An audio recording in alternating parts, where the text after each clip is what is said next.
مسلم حکمران جو ہیں، یہ تو ہم نے بات کی تھی پہلے کہ ان کو سیٹل کیا جاتا ہے، ان کے ساتھ معاملات طے کیے جاتے ہیں جو ویسٹرن ورلڈ ہیں ان کی طرف سے، لیکن ان معاملات کو طے کیسے کیا جاتا ہے، اس ڈیلنگ کا طریقہ کار کیا ہوتا ہے؟ پاکستان کے اندر جو لوگ اس وقت رول کر رہے ہیں، جو خاندان رول کر رہے ہیں، ان کو برٹین کی گورنمنٹ نے کیسے ان کو سیٹ اپ کیا تھا اور آج تک یہ اسی فارمولے کے تحت کیسے کام کر رہے ہیں، یہ سارا معاملہ ہے جس کے اوپر آج ہم نے بات کرنی ہے۔ تو عدنان تھوڑی سی تو پہلے اپڈیٹ دیتے ہیں غزہ کے اندر جو صورتحال اس کے حوالے سے، پھر ایک حزب اللہ کے جو سربراہ ہیں حسن نصر اللہ، انہوں نے ایک پریس کانفرنس کی ہے، اس کے اوپر بھی تھوڑی سی بات کر لیتے ہیں، اور ساتھ ہی ساتھ جو مڈل ایسٹ کی صورتحال ہے اس وقت وہ ہے تھوڑی سی، اس کے حوالے سے اپڈیٹ دیتے ہیں، پھر اس کے بعد مزید بات کرتے ہیں۔ دیکھیں غزہ کے اندر تو دن بہ دن حالات بہت ہی خراب ہوتے جا رہے ہیں، آلموسٹ 25 دن ہو گئے ہیں، اور یعنی 3-4 دن کے اندر پورا مہینہ ہو جائے گا جب سے یہ شروع ہوا تھا۔ تو آپ وی کین اونلی امیجن کہ جہاں پر اتنے عرصے سے لائٹ نہیں ہے، جہاں پر اتنے عرصے سے کلین واٹر نہیں ہے، جہاں پہ اتنے عرصے سے کھانے کی سپلائی بہت لمیٹڈ ہے، جہاں پہ فیول نہیں ہے، جہاں پہ کانسٹنٹ بمبارڈمنٹ ہو رہی ہے اور ان کے پاس سیفٹی کی کوئی جگہ نہیں ہے، تو وی کین اونلی امیجن کہ کتنے خراب حالات ہیں۔ جو لوگ وہاں سے بھی پچھلے 1-2 دن میں ریلیز ہوئے ہیں، جن کے پاس ڈوئل پاسپورٹس تھے، چاہے وہ امریکنز ہوں یا برٹس ہوں یا فرینچ ہوں، جن کی لسٹ بھی جو ہے نا اسرائیل سے اپروو ہو کے آتی ہے اور ان کو ہی گزرنے دیتا ہے، تو وہ لوگ بتا رہے ہیں کہ ہم 25 دن سے نہائے نہیں، ہم 25 دن سے ہم ٹوائلٹ فلش نہیں کر پائے، ہم نے 25 دن سے صحیح طرح سے کھانا ہمیں میسر نہیں ہوا۔ ہمیں بہت ساری ایسی چیزیں جو ہم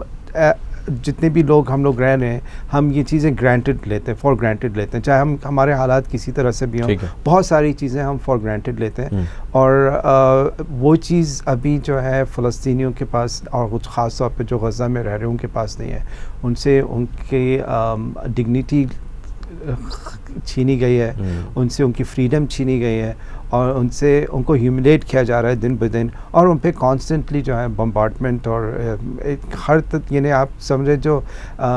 کسی زو میں بھی آپ جاتے ہیں تو جانوروں کے ساتھ وہ سلوک نہیں ہوتا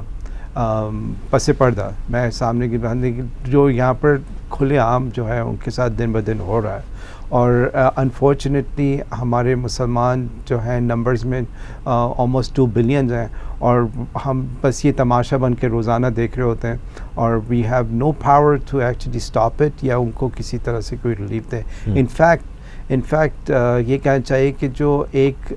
بارڈر، جو سدرن بارڈر جو غزہ کا ایجپٹ میں لگتا ہے، اس بارڈر سے بھی جو ہے آپ یعنی ایک مسلمان کنٹری جو ہے وہ کچھ نہیں کر پا رہی ہے۔ I mean it's very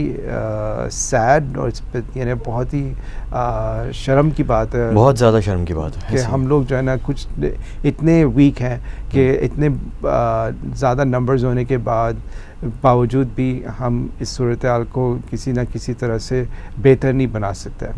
تو ہم اسی کے اوپر بات کریں گے، جیسا آپ نے تھوڑا سا ڈسکس کیا کہ اس کی وجہ کیا ہے۔ اس کی وجہ مینلی یہی ہے کہ جو کرنٹ سچویشن ہے across the board Muslim countries کے اندر اور پوری دنیا کے اندر بھی وہ چیز نظر آتی ہے، وہ یہی ہے کہ جو یہ ویسٹرن ڈومینیٹڈ ورلڈ ہے جس میں ہم لوگ رہ رہے ہیں، اور اس میں ٹاپ ڈاگ جو ہے وہ بیسکلی یونائٹڈ اسٹیٹس ہے، پھر اس کے الائز ہیں آپ کا یورپ کے اندر مینلی فرانس، انگلینڈ، جرمنی اور باقی دیگر مسلم کنٹریز۔ یہ ایکسپلوٹیٹو ہیں بائی نیچر، انہوں نے اپنی جو ہے ریسورسز کو ایکسپلوئٹ جہاں تک کر سکتے تھے وہ کر لیا ہے۔ اب یہ پڑے ہوئے ہیں اپنے لائف سٹائل کو مینٹین کرنے کے لیے دنیا کے اندر ایکسپلوٹیشن جاری رکھ رہے ہیں، اور اسی سلسلے کو جاری رکھنے کے لیے انہوں نے دنیا کے زیادہ تر ممالک کے اندر اپنے پپٹس لیڈرشپ پوزیشنز پہ بٹھائے ہوئے ہیں. ان کی ایمبیسیز ان کنٹریز میں اسی طرح ہی کام کر رہی ہوتی ہیں بیسکلی اسی طرح سے جیسے وہ جب یہ خود کالونیلسٹ بیٹھے ہوئے تھے ان کنٹریز میں اور کمپنی کو ڈائریکٹ کر رہے تھے, یہ ان کی ایمبیسیز وہی کام آج بھی کر رہی ہیں. ٹھیک ہے. اور ان کو فیسیلیٹیٹ کرنے کے لیے ان ممالک کے اندر ایسے لوگوں کو چنا جاتا ہے جو کہ ان کو کام ان کو کر کے دیں, لیکن بظاہر ایسا ظاہر کریں کہ وہ جو ہے ملک کے مفاد کے لیے کام کر رہے ہیں. لیکن اب جو غزہ کے اندر جو صورتحال ہے یا مڈل ایسٹ کے اندر جو صورتحال ہے, اس کے بعد جو یعنی جو صورتحال پیدا ہے اس سے بہت کلیئرلی یہ نظر آ رہا ہے کہ کس کے انٹرسٹ کہاں پہ ہیں. ٹھیک ہے. ہر لیڈر کے بیان سے آپ کو اندازہ ہو رہا ہے کہ وہ کہاں کھڑا ہوا ہے اور اس کے پیچھے جو سپورٹ ہے وہ کس کو اصل میں سپورٹ کر رہی ہے, کس کے کہنے پہ چل رہی ہے, کس کے مفاد کے لیے کام کر رہی ہے. اور 100% سے میں کہہ رہا ہوں آلموسٹ یا اس کے کلوز یہ سارے جو ہیں وہ مسلمان یا اسلام کے مفاد کے لیے کام نہیں ہو رہا ہے. اور یہ سب بیسکلی جو ماسٹرز رہے ہیں, کالونیل ماسٹرز ہیں, انہی کو سپورٹ کیا جا رہا ہے یا انہی کی پالیسی کو سپورٹ کیا جا رہا ہے اور انہی کے مفاد کے لیے کام ہو رہا ہے.